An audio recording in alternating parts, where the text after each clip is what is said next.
So good morning, everyone. And it really is a pleasure to be here in Charleston, not only because I cannot tell Don Petty no to anything, but I get to be away on a Thursday morning from my hypertension clinic. And I think that's like a global philosophy. Hypertension clinic is always on Thursday mornings. And it's pre-exam season for the medical students, so there are a whole set of very anxious students. So it's great to be here in a much more relaxed atmosphere. And because this is being recorded, and because I know the university would want me to say this, the University of the West Indies, I am full-time faculty there.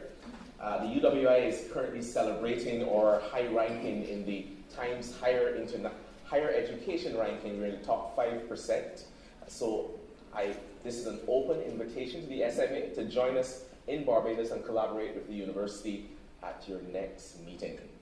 So that's PR aside. I have no disclosures as yet, but I will accept checks at this meeting.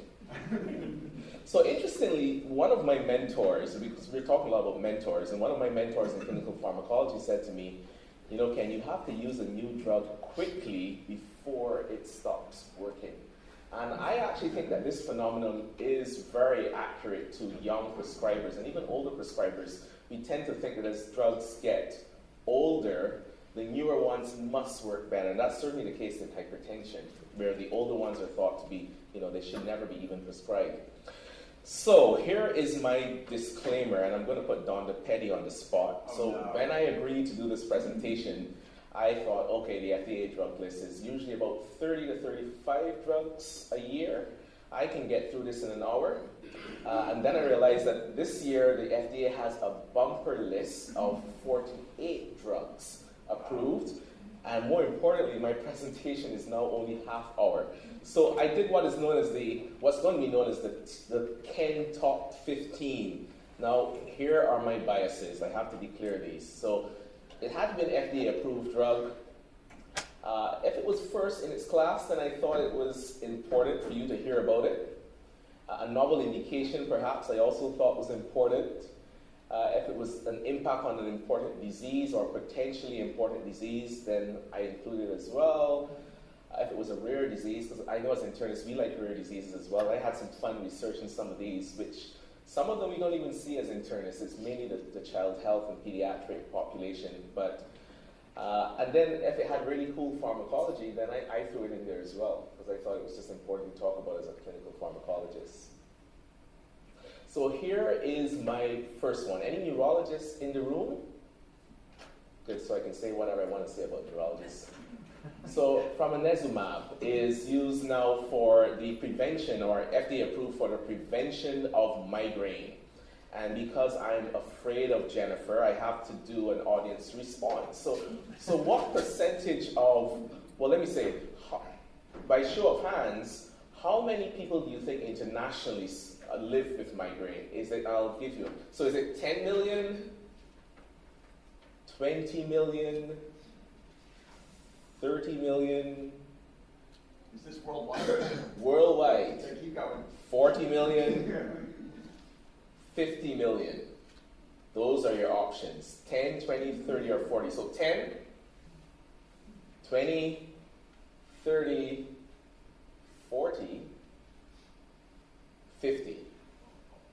I thought my verbal intonation was a big clue there. So it's about 40 million. It's 38 million, and 13% of the United States adult population actually have migraine. And so my own bias here is I am a migraineur, and I thought, well, there's no way I cannot include this drug as well.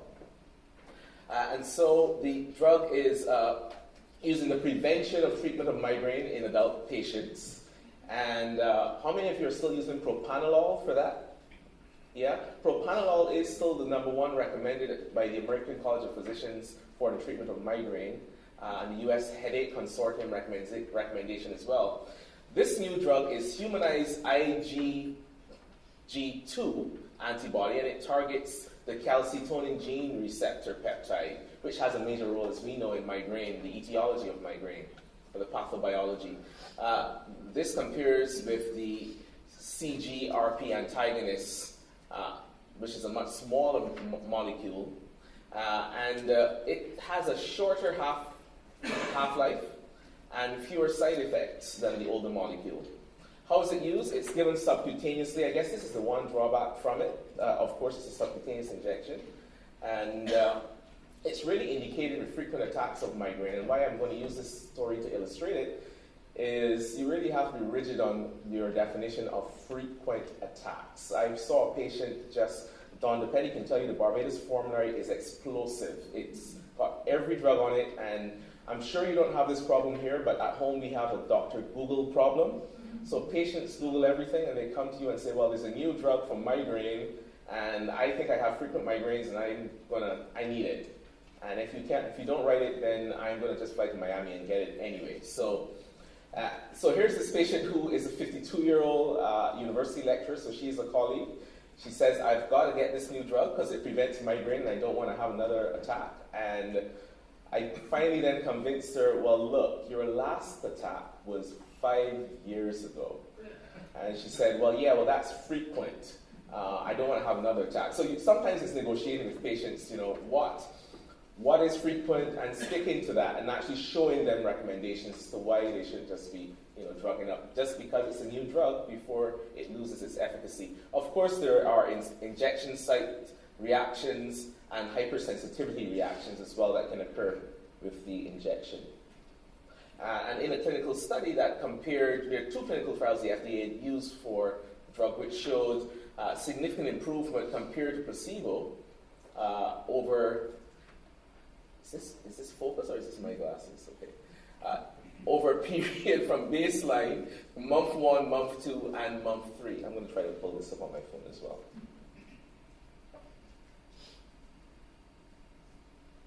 Baricitinib. And there is a rheumatologist in the room because we sat at the same table. We had a discussion about this. It's used in severe RA, and it's used when the treatment with standard drugs in the management of RA fail, including methotrexate. It's taken orally, once daily, and the way the clinical pharmacology works, it's a JAK1 or Janus kinase 1 and 2 receptor antagonist. So it blocks the pro-inflammatory part in rheumatoid arthritis. The benefits were seen again in 2 clinical trials I'm going to show you over placebo. It does have immunosuppressive properties, and therefore the problems associated with tuberculosis are also there. And of course, there is a slight increase in pulmonary embolism, venous thrombosis risk. And here are the 2 studies that show the percentage of ACR. Only 20 ACR 20 responders, percentage ACR 20 responders, compared with placebo, 39%. See, it's 66% in this trial here. And at 12 weeks and at 24 weeks, 42% in placebo and 61% in the drug. So, and this is just a schematic showing the change here. And I'm going to try to move quickly because I know I have 13 other drugs to get through of the placebo versus Olumiant. Tildrakizumab. It's used in moderate to severe plaque psoriasis. And any dermatologists in the room? No? There's always a dermatologist in the room somewhere. Okay. It's used in moderate to severe plaque psoriasis for patients where systemic therapy or phototherapy is indicated, so UV therapy. The injections are given every 4 weeks apart. So given 4 weeks apart for 2 doses, and then you dose them at 12-week intervals. It has a very high affinity. In fact, it has one of the highest affinities, IgG1 antibody against interleukin 23 P19. I just thought I would put that up there, especially for residents, because that's going to show up on some board exam, I'm sure, although it's not that relevant. But anyway, so it has one of the highest affinities. And the benefits, really, the trial results compared to placebo, I'll show you. But the main side effects are injection site and tuberculosis, of course. And so in these 2 trials, the efficacy assessment at week 12 was compared. So the physician's global assessment score was used, as well as the psoriasis area and severity index, or PASI score. And then you can see Ilumya, which is the trade name, compared with placebo, you had a higher percentage or higher number of patients with higher PGA scores compared with placebo in both trials. So the drug is now approved for moderate to severe psoriasis. And I just put this slide in here to remind us that psoriasis is not just a dermatological disease. It is associated with increased cardiovascular risk, and it's not just treating the flares of psoriasis, but you're actually reducing the cardiovascular risk of your patient. And it's unfortunate that these are never in risk calculators because, of course, quite often residents and fellows look at risk calculators with traditional risk factors and they don't see the non-traditional ones, such as rheumatologists usually see in RA and psoriasis, and they say, well, you're just below your score, so I don't really think that you need to be on a statin or you need to address your cardiovascular risk. So these are risks. Cannabidiol. Now, this is very topical in Barbados because we are at a stage where, I'm not even sure I should say this, we're in the active conversation about legalization of cannabis. And it's really at a very high governmental level. And so this drug used in severe epilepsy, and there's so far, well, there are also other drugs approved, which is dronabinol, which is a synthetic THC molecule, as well as nabilone, which is a synthetic cannabinoid molecule, are currently available. But the drug profile for Epidiolex, it's indicated in two conditions that we all know very well. One is Dravet Syndrome, and the other is Lennox-Gastaut syndrome. How many of you remember those? They were tested somewhere. No? Never heard of them. Okay. It's a liquid and it's taken twice daily to control seizures. Now, the great thing about being an internist in this room is that these diseases occur in the pediatric population, so you probably will never hear of Dravet's after today's presentation. And it reduced the seizure rate compared with placebo in 2 clinical trials the FDA did. The side effects, of course, it does cause significant to the level of carbamazepine or tegretol P450 enzyme induction. It decreases appetite, which I thought was interesting, and it also causes allergic reactions. And here are 2 clinical trials. The first one, the baseline period, you have 75, and the median percentage change during treatment. This is the number of seizures, or frequency of seizures, fell by 22 in placebo, and 44 in the Epidiolex group, and this was statistically significant. Tecovirimat is used in the treatment of smallpox, and I don't know why I included this.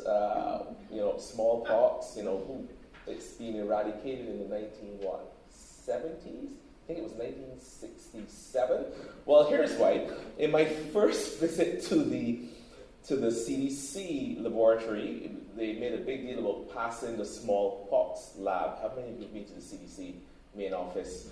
The smallpox lab is the most guarded place, I swear, in the United States. There are people with guns everywhere. And I just walked past the door, which is over there, and I'm walking here, and it's under high security. But anyway, they have one of only 2 samples of the virus present there. One is in that lab. And smallpox, of course, has the possibility of being used as a biological weapon. And so the FDA thought it was appropriate then that this drug be included in the list of approved drugs in 2018. So it's used in the treatment of smallpox. Hopefully you never have to use it. It's given twice daily for 14 days. It has a high affinity for IgG1 antibody as well, and it's used in the treatment of outbreaks. So it's not used prophylactically, it's used in the treatment of outbreaks, and the main side effect is nausea, headache, and abdominal pain. So the usual side effects of capsules. How in the world did they test that? So they used samples from the CDC laboratory, Patients? No. right, so it was not tested in patients. These were rat studies, rodent studies, so poor rodents. And so we don't know what a patient response was, so there was no phase 3 trial. And hopefully we don't need a phase 3 trial anytime soon. 1977, I was close. I was out by about 10 years. But 3 out of 10 people infected with smallpox, just to remind us, this was a devastating disease, died. WHO declared eradication in 1980. It's a category A pathogen. I didn't realize pathogens had categories, but it's a category A pathogen, which means it's a national security risk. And so that's why another drug is going to be approved pretty soon against smallpox as well. Sodium zirconium cyclosilicate, which we saw yesterday in one of the poster presentations. It's used in the treatment of hyperkalemia, or localma is the trade name for it. So it's used to treat hyperkalemia. It's a powder given orally. It's interesting, I actually went on the patient site because it's described as being colorless and tasteless. And so you see the comments from patients who are actually on the drug, and 3 patients said it tasted disgusting. But it's meant to be tasteless. It's highly selective, very high selectivity for the potassium cation. So it actually does not attract either sodium or magnesium ions in the gut. And of course, it remains in the gut as an ion exchange drug. Decreased toxic effects from hyperkalemia is there, not hypercalus. It was 2 a.m. And it causes some edema from the sodium load that you get with the exchange. Now, this does show up on several boards, the changes in the electrical pattern in hyperkalemia.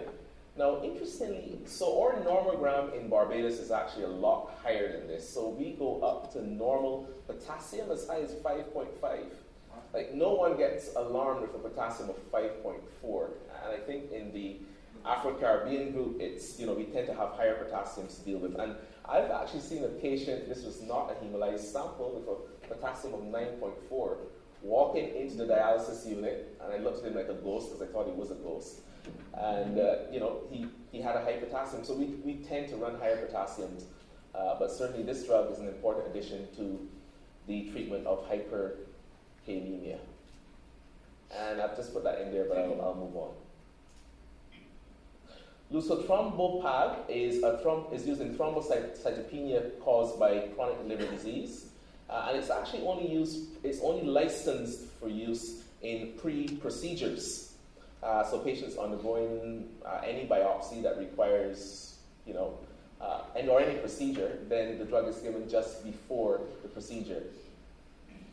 So 1 tablet is taken for 7 days before it's commenced, 8 to 14 days before the procedure, and then 1 tablet taken per day for 7 days. And the clinical pharmacology, it affects the thrombopoietin receptor, which is on the megakaryocytes. I remember distinctly getting this wrong on some exams, so that's why I've stated it there. You require fewer platelet transfusions are required up to 7 days after the use of the drug, not transfusion.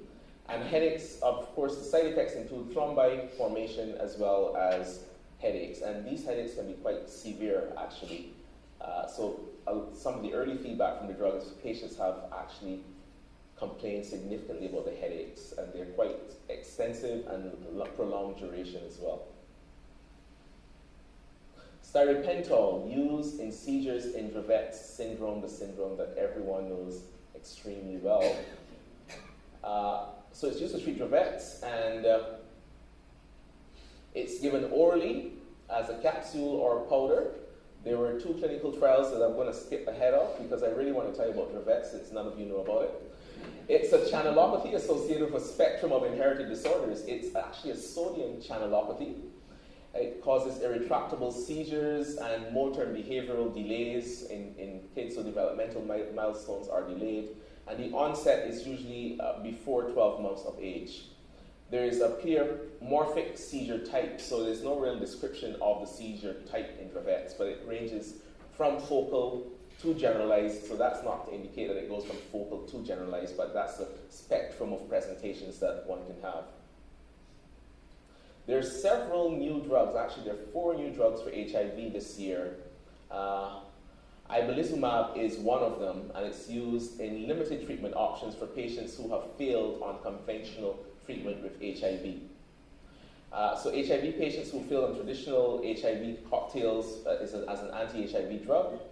It is used in combination with the drug, and I actually saw one of my colleagues writing a question which was interesting about discontinuing the cocktail and starting the drug. So this is obviously going to be tested pretty soon. So that would be incorrect. The drug is added to the cocktail. And the side effects is, of course, immune reconstitution syndrome, as you get with most of these drugs.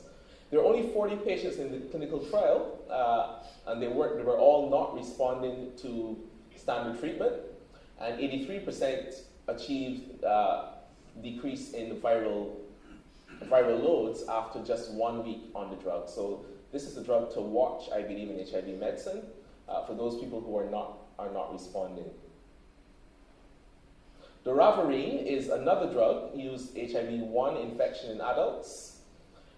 It's used in patients who are drug naive, so this is a great one to test and compare the two drugs. So these patients are not on previous drugs.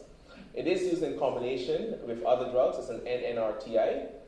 And the clinical efficacy trial, I'll show you on the next slide, it does cause immune reconstitution syndrome, severe GI upset, and also the drug has an interesting side effect of nightmares as well. And here is the clinical trial showing the difference between the addition of the drug and in terms of outcome. You have, in the first trial, 383 patients.